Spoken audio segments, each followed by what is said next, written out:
l'église ne pourra pas te sauver. L'église éveillée ne sauve pas, mes amis. L'église éveillée ne sauve pas. L'église catholique ne sauve pas. Mon ami, l'islam ne sauve pas.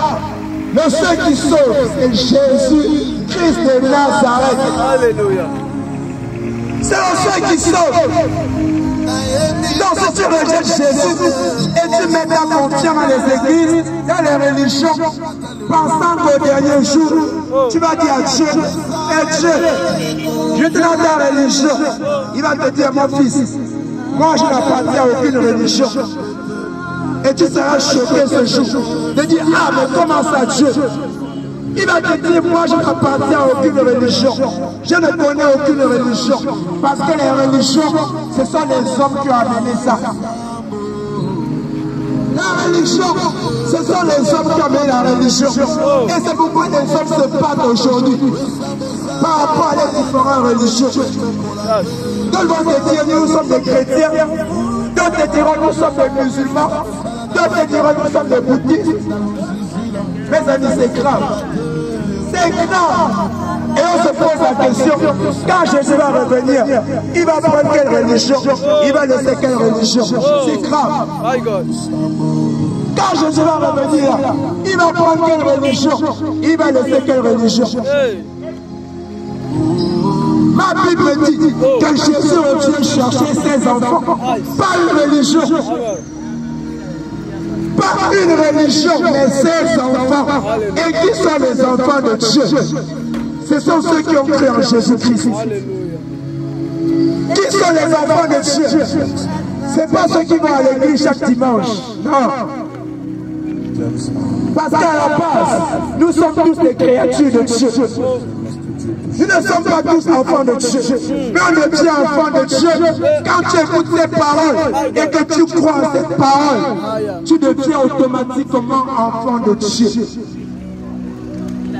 Ephésiens 1:13 va nous dire qu'en lui, après avoir reçu la parole de vérité, l'évangile de votre salut, en lui vous avez cru et vous avez été scellés du Saint-Esprit qui vous a été promis. Amen. Et c'est ça le gage de notre héritage en Christ, mes frères, l'Esprit de Dieu. Amen. Mais est-ce que dans ta religion, on te parle du Saint-Esprit? Est-ce que dans ta religion, on t'a parlé du Saint-Esprit, mon frère? Non. Mais tu veux quand même aller au ciel. Mais tu veux quand même aller au paradis. Mon frère, il n'y a pas de paradis sans Jésus. Il n'y a pas de paradis sans Jésus. Donc si tu n'as pas Jésus, tu vas atteindre le paradis, mais tu vas être surpris de te retrouver en enfer.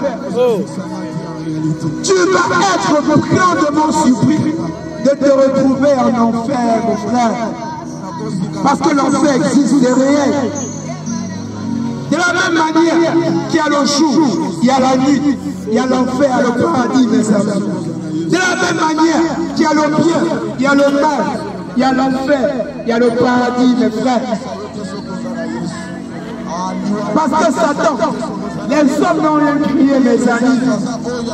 Si les hommes, avec leur intelligence, ont pu créer la prison, le peloton qui est là, pour envoyer les délinquants, pour envoyer les voleurs, les braqueurs, mes amis, de la même manière, il y a une prison spirituelle qu'on appelle l'enfer.